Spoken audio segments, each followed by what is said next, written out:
मराठा आरक्षणाची मागणी महाराष्ट्रात अनेक वर्षांपासून होतीये. मात्र मनोज जरांगेंच्या आंदोलनानंतर हा प्रश्न प्रामुख्यानं जास्त ताकदीनं महाराष्ट्राच्या समोर आला. मात्र आता याच आंदोलनाच्या समोर सरकार एक नवं आंदोलन उभं करणार असल्याचा खळबळजनक दावा मनोज जरांगे पाटलांनी केला आणि पाटील सध्या आपल्यासोबत आहेत. पाटील, तुमच्या आंदोलनानंतर मराठा आरक्षणाचा प्रश्न खरं तर अनेक वर्षापासून होता. तुम्ही आंदोलनाची धार अधिक वाढली, मराठा समाज एकवटला. मात्र आता सरकार याच्याबद्दल दुसरं आंदोलन उभं करण्याच्या प्रयत्नात काय नेमकं आहे? नाही करू दे ना, करायबद्दल काय नाही, आपलं म्हणणं करायला हरकत नाही. प्रत्येकानं समाजासाठी लढलं पाहिजे आणि ते सुद्धा बांधव समाजासाठीच लढणार आहेत. त्यांना नाव नाही ठेवलं मी सरकारला नाव ठेवलं. त्यांना अजिबात नाही. सरकारने अशा गोष्टी घडून नाही आणायला पाहिजे कधीच. कारण ते कुठंतरी आंदोलन होण्याच्या अगोदरच काही गोष्टी ठरवायच्या आणि त्या बाहेर माहिती व्हायची. जे तुमचं गुप्त ठरलं एक तर बाहेर नाही आलं पाहिजे आणि बाहेर आलं की असा पचका होतो. म्हणजे समाजासाठी आपल्याला किती समाजाविषयी प्रेम आहे हे त्यातून लक्षात येतं. कारण 13-14 दिवस तुम्ही बसणार आणि मग ते एक जण येणार, आमचं असं असं ठरलं आहे आणि मग मुख्यमंत्र्यांसंग बैठक होणार.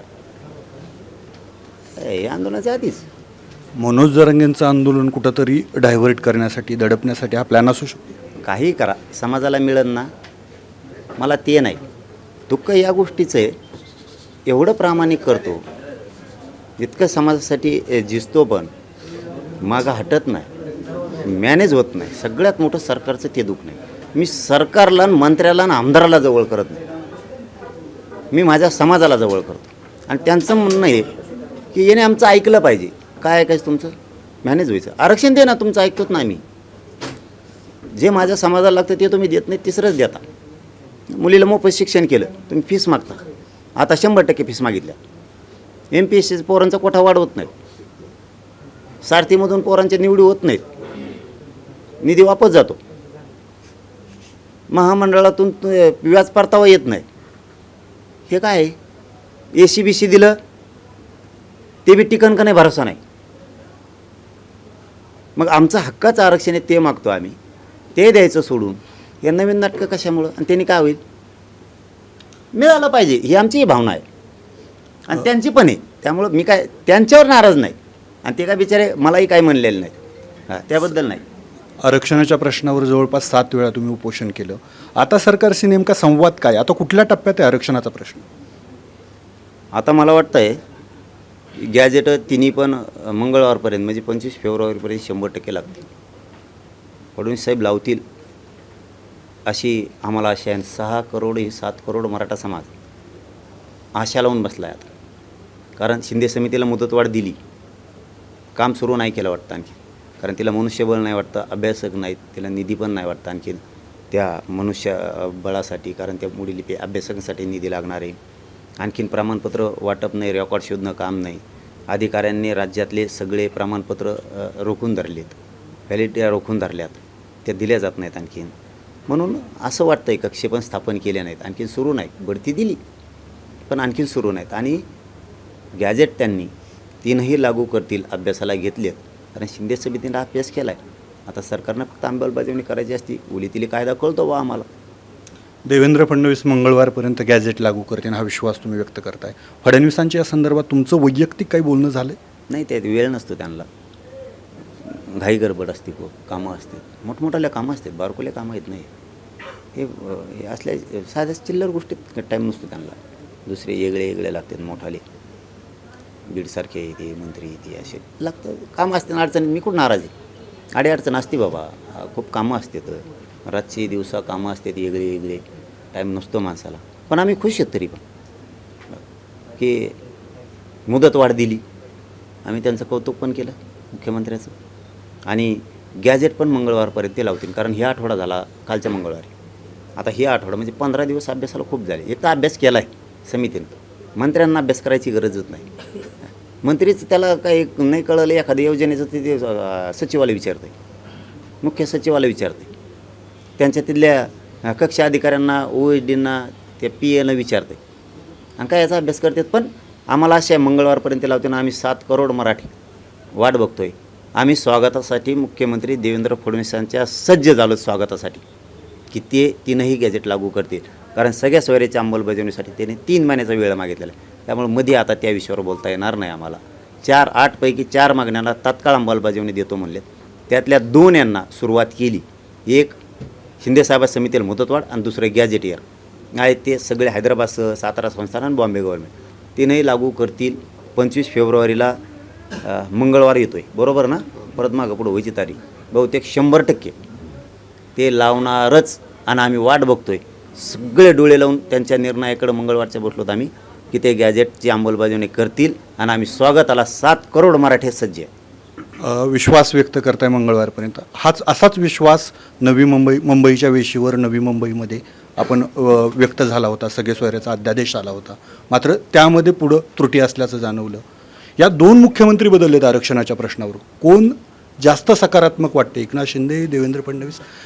कसं बघताय सगळ्या सरकारी कारभाराकडे? नाही, सकारात्मक काय, हे बघा, काम केलं ना केलंच म्हणावं सला. बघा, ते भेगडीपणा नाही करता येत. एकाचा द्वेषण एकाचा ही, कारण हे काय खुनशीपणा नसला पाहिजे. यांच्यात जास्त मुख्यमंत्र्यात खुनशीपणा आहे. तिरस्कार मराठ्यांविषयी तो नसला पाहिजे. स्वतःच्या घरातले आईबापा वाटते, लेकरं वाटते, तसे राज्यातले वाटायला पाहिजेत. हे म्हणणं आहे आमचं. तुमचं वळण बदला हे म्हणणं आहे आमचं. दृष्टिकोन बदला बघण्याचा मराठ्यांकडचा. गरिबांना कल्याणासाठी तुम्हाला या गरिबांनी राज्य दिले, ते कल्याणकारी काम करा. तुम्ही उचलणारच ही जनता, आम्ही डोक्यावर घेऊन नाचू, हो, पण तुम्ही तिरस्कारानं खूप भरला. आमच्याविषयी हिणून बोलणे, टोलेबाजी करणे, तुमच्या काही टीमा सक्रिय करणे, काही छत्रपती शिवरायांच्या तुमच्या टीममधल्या लोकांनी अवमान करणं, ते कोणी काय आहे नाही, ते सोलापूरचं का कोण आहे, कोल्हापूरचं, यांच्यावर कारवाई नाही होणार. त्यांच्या टीमचं आहे ना. हे असे 4-5-7 जण आहेत त्यांचे, ते विश्लेषण करायला असते. एवढं जातीचा उमाळा आलेला आहे त्यांना. आणि आम्हाला जातीवादी म्हणते. फक्त यांनी आतून पेरून ठेवले लोक. मग तुम्ही आरक्षणाचे कामं करा. जनता किती दिवसाचे मागते, शेतकरी किती दिवसाचं तुम्हाला हमी भावाचं बोलतं आहे, हे करायचं नाही. आणि मग लोक चिडणारच ना. शेवटी शिंदे साहेबांनी केलं ते केलंच, खूप केलं, पण त्याने काय फुकट नाही दिलं. लय झुंजावं लागलं आम्हाला. फेसबुकवर तर लढत होतो आम्ही, लय आंदोलन करायला. त्यांनी काय फुकट दिलं नाही, पण पाऊल उचलायचं. तुमचा आरक्षणाचा लढा सुरू आहे. दोघांपैकी संवेदनशीलतेने हा मुद्दा कोण हाताळतो असं वाटतं? म्हणजे तुलना नाही, पण जे काम आहे, काम केलं म्हणायचं तुम्ही स्पष्ट बोलतात. संवेदनशीलतेने हा मुद्दा कोणी हाताळला जास्त? नाही, आता हे आत्ताच आलेत ना. पहिले तेच चालित होते, आता हेच चालतात. पण त्यांना म्हणायचं झालं ना, मी आत्ताच आलो आहे. ही शाळा आहे फक्त असे बोलण्याची. आणि हाताळण्याच्या बाबतीत राजकारण, समाजकारण खूप चतुर आहे देवेंद्र फडणवीस साहेब मुख्यमंत्री. हो, कळून तर देणार नाही, पण बरोबर त्याच्या मागं लावणार. माया पक्षात ही नाही तर गुतीलाच, केशीलाच घाबरी तुई. कायच करावं याला आणि काय नाही, काही कळतच नाही. कुंकडून काही सापडून आणतो. आणि ते वेगळे आहेत आणि मी वेगळाची. केसचा मुद्दा निघाला. तुमचे मेहुणे, जवळचे काही जे तुमच्यासोबत फोटो आहे, वाळू तस्करी किंवा वाळू माफिया असे म्हणून त्यावर गुन्हे दाखल झाले. काय हे आंदोलन दडपण्यासाठी? हे बघा, सगळं राज्य मराठा आहे. कुणबी आणि मराठा एक आहे. सगळेच पाहुणे आहेत. आता तुम्ही पाहुणे आणि तुम्हाला मग कुणी एखादं मला तो पाहुण्याचीच बैठ घेतो जमन का, त्याचा काय संबंध असतो? पाहुणे आणि रावळे आणि फावळे काही नाही. इथं स्वतःच्या आईबापांनासुद्धा मी व्यासपीठावरून खाली उतरवतो समाजासाठी. घरी आल्यावर मुलगा आम्ही तुमचा, इथं ह्या समाजाचं आहे. मी समाजाला मायबाप आणि परिवार मानला. इथं पाहुणे रावळ्या संबंध नाही. माझं म्हणणं काय ते लय महत्त्वाचं आहे. मी त्याच्या अगोदरच सांगितलं होतं, तुमचं दुसरं काही असेल ना तर चवून खा, पण मराठा आंदोलक म्हणून या राज्यातल्या कोणत्याच पोराला तुम्ही नोटीस नाही देऊ शकत. हे म्हणणं आहे, कारण तुम्ही गुन्हे मागं घ्यायचं म्हणताय. हे म्हणणं आहे माझं. ते तसले नाही. आणि यांच्यासारखं काय धन्या मुंड्याच्या लोकांसारखं काय मोर्चा काढतो का? आणि समर्थन करतो कुणी असू द्या. आणि हे बघा, समाजाचा व्यवसायावर कोणालाच आंदोलन करता येत नसतं. माझं काम आहे समाजाच्या लेकराच्या कल्याणासाठी काम करणं, त्यांच्या सुखासाठी भविष्यासाठी काम करणं, ते मी करतो. व्यवसाय बघून नसतं करतायत कोणाचे, काही व्यवसाय वेगळी. धनंजय मुंडेंचा विषय निघाला. सुरेश धस धनंजय मुंडेंना भेटायला गेले, मात्र त्यावर तुम्ही नाराजही झालात. मात्र सुरेश धस म्हणतात की माझी भूमिका ही कायम राहणार आहे. मग ही नाराजी कशामुळे कायम तुमची? नाही, आता भूमिका त्यांची काय आहे काय नाही मला नाही माहिती. आणि मला संतोष देशमुख हत्या प्रकरणात संतोष देशमुखांच्या कुटुंबियांना न्याय मिळावा ही भूमिका माझी ठाम आहे आणि ह्या भूमिकेत काहीही बदल होणार नाही. मग तरी देखील आपण सुरेश धस यांच्यावर सातत्यानं टीका होती, आपल्याकडनं नाराजी व्यक्त केली जाते. नाही, टीका तर कुठं केली आहे मी. काय असतं, एखाद्या माणसाला लय जीव लावला ना तिथं वाईट वाटतं आणि समाजानं लय जीव लावला. तळहाताच्या फोडाप्रमाणे एक तर राजकारणावर विश्वास ठेवत नाहीत, पण तळहातावरच्या फोडाप्रमाणे समाजाने जीव लावला त्यांना. थोडा थिडका नाही, खूप. हे एक असा राजकारणी समाजाला वाटलं पहिल्यांदाच मिळाला आणि समाज तुटून पडला त्यांच्यावर. ही गुप्त भेट होती, माहिती झाली म्हणून ते जास्त हे झालं की माहीत नसतं झाली तर मायला सुरेश धसांना हे सगळं लपवायचं होतं. आता 4 दिवस झाले ते ना, आणि आधी एकदा 15 दिवस कुठंतरी त्याने शब्दांना काय खाल्ला होतं, दोघाला एकादश होती वाटतं, कुठंतरी भेटले ना ते. त्यामुळे ते म्हणजे ह्या गोष्टी चांगल्या नाहीत. गोरगरीब हे सरळ आहे, त्याला काही आडे खोडी येत नाही ते असले डावपेच. ते आपला सरळ विश्वास टाकून देतात. एवढ्या मोठ्या समाजाचा विश्वासघात होणं, मान कापून नेल्यासारखं होणं हे खरंच पचणारी गोष्ट नसते. मी तर लय जीव लावला होता त्या माणसाला हाती. जाऊ दे, तो विषय आता आपल्यासाठी संपलेला आहे, ज्यांचा त्यांचा विषय, ज्यांचे त्यांच्या संघ. परंतु ते आपल्याला तर काही सुचतच नाही त्या विषयात बोलायचं. सुरेश धस म्हणतात जरांगे पाटील माझे दैवत आहेत, मी त्यांच्यावर काहीही बोलणार नाही, माझी भूमिका ठाम आहे. तरी देखील त्यांच्याशी काय संवाद होऊ शकतो, चर्चा होऊ शकते. नेमकं काय घडलं 4.5 तासात, याबद्दल काही चर्चा? ती जागा चुकीची होती. इतक्या क्रूर माणसाला काय करायचं भेटून, काय करायचं भेटून इतक्या क्रूरला? हां, ते तुमच्याकडं आला असतं तर ते वेगळं होतं. तो तुमच्याकडं आला तर का त्याला लुटून लोक घरातून किंवा एखाद्या कार्यालयात आला तुमच्या, ते ठीक आहे. तुम्ही जाताय म्हणजे इतक्या क्रूर. तुम्हीच बोललात, हे मला पाडायला लागले होते. तुम्हीच बोलता याचे लोक आहेत ते खून करणारे. हां, बारका अक्कान मोठी अक्की असं काहीतरी म्हणतात ना ते. हां, तुम्हीच नावं आणली ते कुणू सापडू. अलिबाबा चारी चोरमधले तेच नावं आहेत ती.